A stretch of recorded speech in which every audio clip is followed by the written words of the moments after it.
BC has had its fair share of wildfires over recent years, and this region has as well. 2018 probably feels like just yesterday to folks out west of Prince George and the Cheslatta, Southside, Francois Lake area.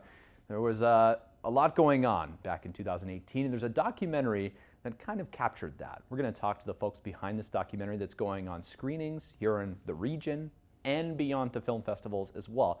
Hear about the fire in our hearts and so much more on CKPG Today.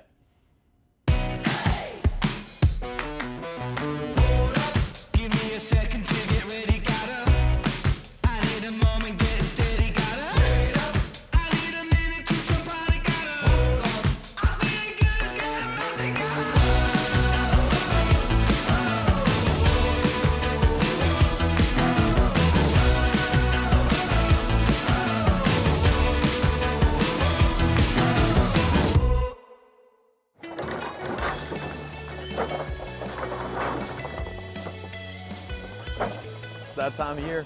Golf is back here at Aberdeen Glen. The balls are falling down, and we're going to take advantage of the driving range, which is now open for you to enjoy as well. On these beautiful sunny days we get here in Prince George, British Columbia, what better way to spend it than here at the Dean? Let's go see what we can do here on the range. We've got some work to do. Shake out my rust. As you can see here, the evidence is clear. The range is open once again here at Aberdeen Glen. Jesse, good to see you. Good to see you as well, Caden. Thanks for making the way up. Thank you. It is worth the drive. That is what the people say, and that is what I tell the people too. How does it feel? Range open. Range is open. It's good. We were about a week behind what we were last year. Okay. Usually it's Masters Week. We talked about that when I was in the studio there. Yeah. So we were a little bit behind. That dump that we got in March set us behind a little bit, but things are progressing nicely. Obviously, pretty busy out here today. So it's and the weather's cooperating. It is cool for now. Everything's progressing nicely like we'd like to see it, but with that freeze thaw and everything that we had, it did pull a lot of the snow off, so we are just dealing with a lot of drying out. I don't know if you saw our posts yesterday, but they're out sweeping, which is a good sign. Means the machinery can be out there, so things are good right now. Things are good. Okay, now my question is, because I try and take advantage of a session at the range before I even swing a club on the course. Is that what you suggest? In some way, shape, or form, yeah. So being an instructor, I see a lot of different swings and all that kind of stuff. My most common thing that I see is, hey, I've never actually swung a golf club before in my life, but they don't tell me that until I get to the lesson.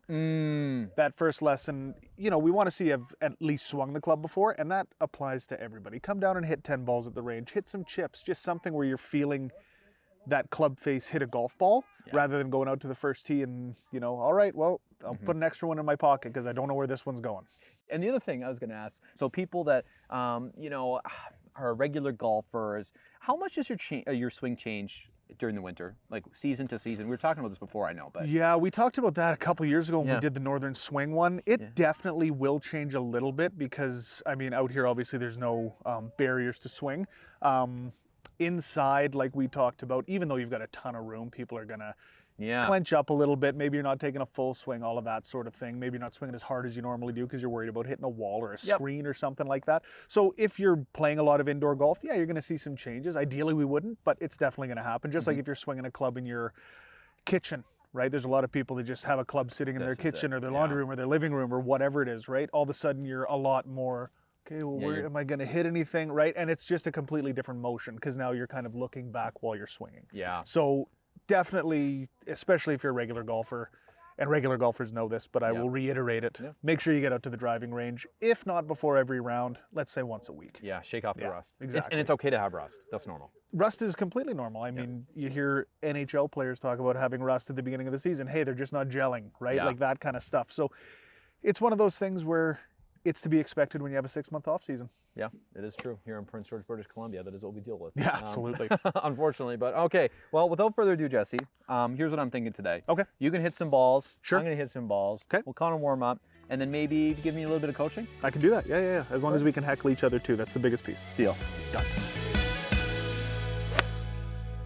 There's some new mats mixed in here, Jesse. Yeah, we ordered. So this year we ordered 10 new mats, which is about half of the range. Yeah. For right now, though, 8 of them are going to be out on the par 3s. So we're going to have them on the ladies' tee box, or sorry, the forward tees and the white tees, and then we will just to protect the grass a little bit for those first couple weeks. Yeah, no kidding. Yeah. Because the longer the longer those wait, right, the longer they take to come back in. Yep, this is true. That does not feel good yet. I know one thing. I did golf lessons with you, Jesse, and you're always trying to, as long as you can graze the grass, that's pretty good. The biggest thing that everybody tries to do is they try to get that golf ball elevated, right? So it's a lot of that motion, right? Which leads to a lot of, well, I'm just never going to hit the grass, and right? Just a lot of those types of shots. Yeah. We want to make sure that we're brushing it. We want, what I tell people a lot, especially, I mean, regulars as well, but beginners, is you want some sort of turf interaction, right? You want to make sure that you're making contact with something. Yep. Yeah, you don't want to leave with your club painted in green. But... No. Don't hit Seth though. He's coming in hot. Yeah. That's just mean. I hate it when people do that. Miss an episode? That's okay, life gets busy. We get it. Or maybe you didn't miss anything, but you're here to watch that one feature again because honestly, it was that good. No judgment. Here's the good news. You can relive every moment of the CKPG Today Show whenever you want. Head over to ckpgtoday.ca, click on the Today Show tab, and voila. So grab some snacks, kick back, and binge away because let's face it, life's too short to miss out on great local TV.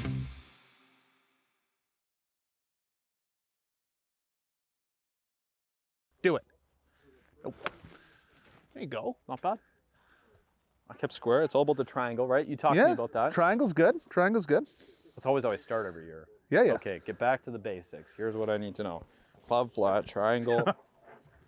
The biggest piece for not only you, but for a lot of people is realizing where that club face is at impact, right? Oh, so okay. If we're not, we have to look at it this way, right? So it's, if you were playing tennis, right, and we're hitting a ball this way, right, and we just left our tennis racket like that, the ball's going to go that way, right? True. So if we're just coming through with that golf swing and we're leaving our face like that, because it's moving on a circle, ball's going to go that way. For you, it's going to go left, right? So we have to make sure as we come through that we kind of get that club face pointed. It's going to look left of us, but that club is pointed there instead of there. Aha. Follow through is important. Follow through is massive. Yeah. Oh, you're already nice and straight. That was straight. Straight, but wasn't high. A little down. Straight. Okay, don't move.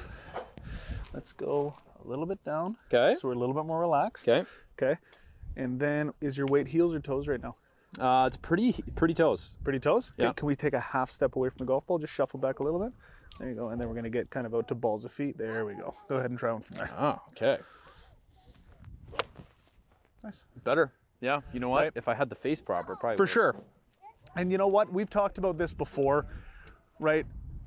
I'll go left-handed because it's you, right? So many golfers, right, go this way with that club. So that's going to leave that club face open, right? As we're coming across, we're going to see that club face kind of stay open. Ball's going to travel left. Yeah. And That's when people slice. Exactly. And it's really tough to get that face closed, right? If we're coming, if we're traveling this way, right? It's really tough to also do this because our swing path is traveling that way. So that's when we're going to hit, for you, the big ones that go right. The funniest thing about golf is it's all these little things that you don't even realize you're doing or not doing. No, for sure. And when I give, and I give quite a bit of lessons, but when I give lessons, the number one thing is how much are you going to play, right? How much are you going to practice? And what are we looking to do? Everybody wants to hit it further. Everybody wants to hit it straighter, right? But you're not going to swing it like Rory does. No. Right? Not going to swing it like Bryson does either. Absolutely, right? So golf is kind of the only sport where that's where the data is, right? So we compare ourselves to them. Well, I just want you, like that's your pitching wedge, 9-iron? 9-iron. 9-iron, so how far do we hit it? Yeah, probably 150, just over 100. Okay, yeah. So let's call it 105. Yeah. Let's call it just, sure. We're 105. spring, right? Let's say 105. So I want to get ball's you hitting, cold, it's cold. Yeah. I want to get you hitting at 110. Okay. Right, what's the simplest way to do that? Well, we can increase speed, but the easiest way is instead of hitting it out here, right, we get you hitting it out of here a little bit. And we see so many people that come in and they're taking these big, long, exaggerated Happy Gilmore, Bryson, John Daly swings. Yeah. Right? And we get them into this kind of position, and all of a sudden the ball's going just as far with way less effort and way more controllable. Yeah, you know what I found that I've taken a little bit off the swing, and For sure. It's actually way better. Yeah, absolutely. Yeah. And it's like, I hit it, I can felt it, I hit it right in the inside. and it was the ugliest. And probably here. Oh, on the bottom. Yeah. Because we topped it. Yeah, we Right? did top it. Yeah. Yeah, and I think you and I specifically, I don't know if we've done it on video, but you and I have talked about the whole don't lift your head thing, right? And all that kind of fun stuff, right? What we want to see, right, is more of that kind of whole body kind of turning up and looking rather than, Yeah. right, the kind of that disconnected motion, Yeah. right? Okay, people watching this, Jesse, they want to get a lesson from one of the professionals here at Aberdeen Glen. Absolutely. They should get on this how? Couple of ways. I mean, you can email proshop@aberdeenglengolf.com. Okay. That's going to go through to Ryder or Reichel. Yep. They're the ones that monitor that. Or you can give us a call, 250-563-8901, extension 2. Okay, the other question I know lots of these loyal Aberdeeners want to know. ETA for front back nines. So there will be an announcement that goes out later today. Okay. We are hoping that it's going to be sometime in the next 7 to 10 days. Okay. Let's Mother put it Nature's that got way. to do her thing. Mother Nature's got to do her thing, but it's supposed to be 21 on Sunday. So she's doing her part, right? We just got to pull the pin.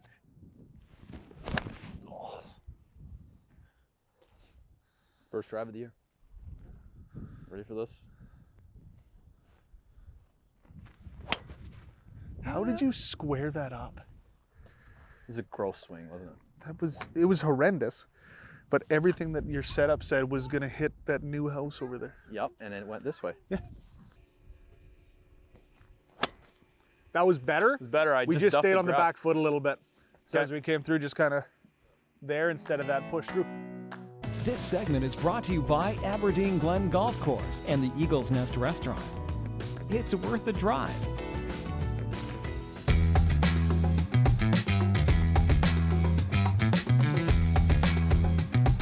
Tired of missing the good stuff? Let CKPG Today come to you. Our new weekly email newsletter delivers local stories, contests, and can't-miss moments from the show straight to your inbox. No digging through social media anymore. It's free, it's easy, and it's very local. Sign up now at ckpgtoday.ca or by scanning the QR code on your screen now.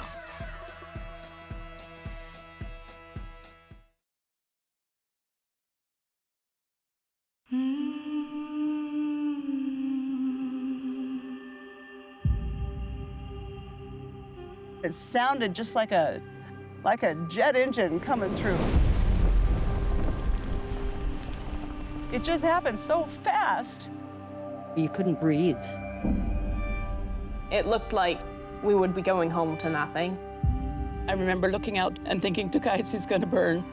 God, have mercy on us. We were all turned into pirates and smugglers. We were criminals. Everything we have is here. Everything we have invested is here. Our life is here. We have to come together in order to be strong. Imagine being in our situation. You would want to fight for it too.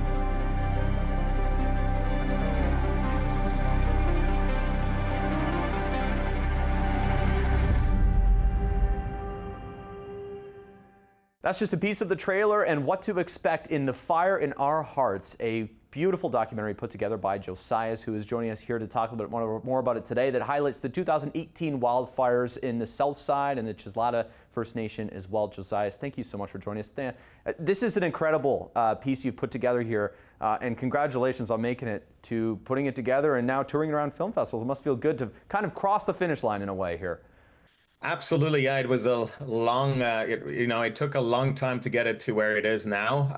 It was truly a passion project, but yeah, it feels great. And also the attention that we're getting, it's making its debut this weekend at the World Fest at the Houston International Film Festival. We have our BC premiere at Sundar Prize Film Festival here in Vancouver. And then we have a sold-out screening, it's a community screening, I should say, in Burns Lake, where the film was shot on the south side and in Burns Lake, and that is next week. So, yeah, really enjoying the momentum, and we're even thinking, because of the recent success, to maybe see if we can make this a small theatrical release, at least in northern BC, so that would be amazing. What stands out to you through this whole experience here? Because you were on the ground filming it, now you're on the ground showing it. I want to go back to the days of filming this in 2018 because for many folks, now it seems like a long time ago, but for many folks who were in the middle of it, it doesn't. It seems like it was just yesterday. So what do you remember from back then, and what does the film kind of highlight? at the time, it was more like, I want to go there and document what is happening. It was just something that, my parents were stuck there, my friends, and I was in Vancouver. I felt helpless, not being able to do anything. So I went in there with a camera. A friend of mine came with me, and we were just filming all the events. And what we noticed was just, that, it was definitely, the province was just really, there weren't enough resources. And the only way that they thought they could control everybody was just to evacuate. The only problem, of course, with that was that on the south side, there's no home insurance and nobody will go to rescue anything. So people knew that. And since they're not, helpless, they're loggers, they're farmers, they started to really defend what's theirs. And Cheslatta Carrier Nation members, different Indigenous bands as well, and all the community members, a lot of them stayed back and defended our homes. Someone watching this documentary, what do you hope they get from it, Josiah? I think the hope is definitely a lot of I think small communities are really misunderstood, especially remote communities that have the ability to defend themselves. And instead of alienating them or, punishing them with, there's an act in place right now, EDMA, that really doesn't help because it's an umbrella policy. And I think smaller communities like the Southside cannot be treated the same as communities, let's say Victoria or so, because they have their own resources. It is crazy when you think, Josiah, I mean, and I know, but many people that do not realize how vast British Columbia is, how sparsely populated it is up here in northern BC, and rural and isolating.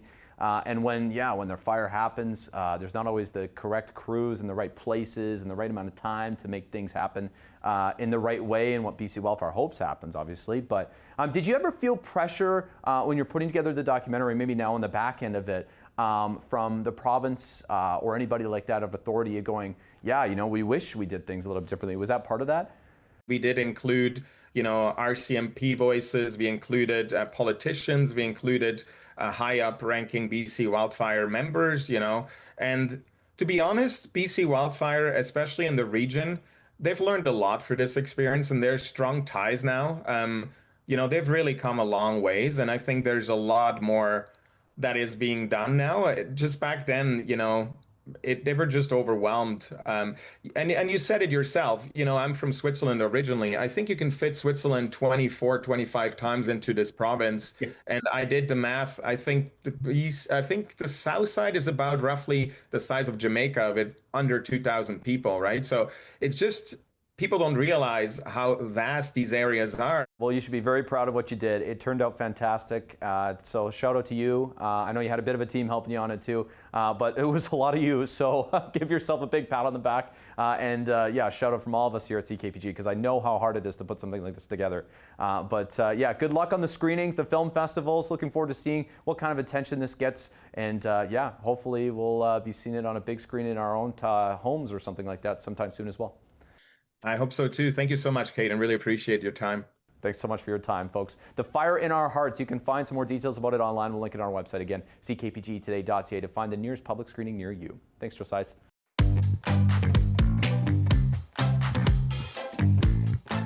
Taking a look outside at today's CKPG snapshot of the day from Jill Steyan, who caught this sandhill crane doing its thing out in Buckhorn. These guys love wetland areas. They also love fields, just like the one south of Prince George. You'll catch them there doing their thing, looking for food, especially this time of year when things haven't quite grown enough yet to nourish them, but they are around. One of the migrating birds that we see here in the Prince George region. Thanks so much, Jill, for sharing. Folks, if you have a snapshot, send it our way. snapshot@ckpg.com is our email.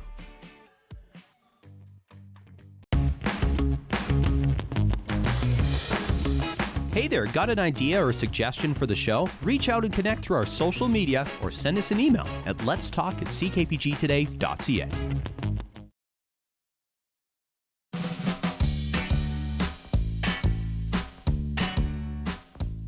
Here's what's coming up in our community. Check out the Spring Carnival at the exhibition grounds. West Coast Amusements is back in town with some of their favorite amusement rides, games, and sweet treats. Check out the details, westcoastamusements.com. Northern FanCon returns to the CN Centre May 1st to 3rd. Of course, this is the North's premier pop culture expo with celebrity meet and greets, photo op opportunities, autographs, engaging panels, vendors, and so much more. Information at ticketsnorth.ca. Looking to celebrate Mother's Day? Well, celebrate it with a pre-Mother's Day market at the Coast Hotel, Prince George, 10 to 4, May 2nd and 3rd, including vendors offering a variety of jewelry, custom home decor, and more. Information included on their website.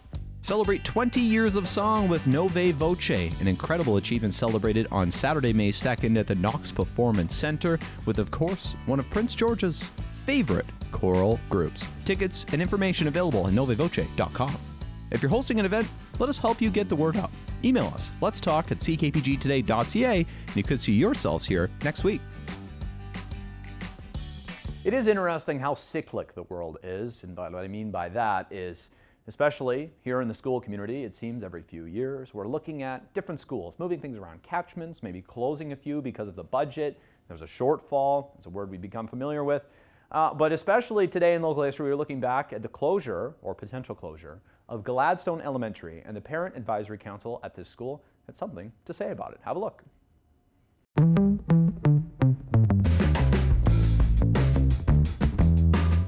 Looking back to 2002, concerned about the imminent closure of their neighborhood school, members of the Gladstone Elementary Parent Advisory Council changed the letters on the front of Gladstone Elementary to Tombstone Elementary School. As you can see here, Maddie White hanging the letters over top of the school sign. This was part of a school closure that the School District 57 Board of Education had to make, one of 12 schools actually, because they had a multi-million-dollar deficit. So there you go. Depending on where kids live, they could either go to College Heights Elementary, while others could be going to Malaspina Elementary for the PAC. They weren't too pleased with this, obviously, as you can see by their protest.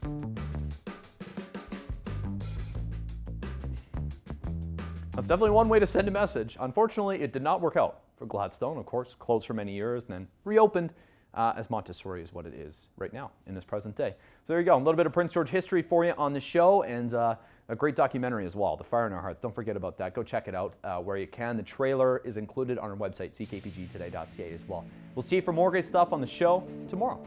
Bye for now.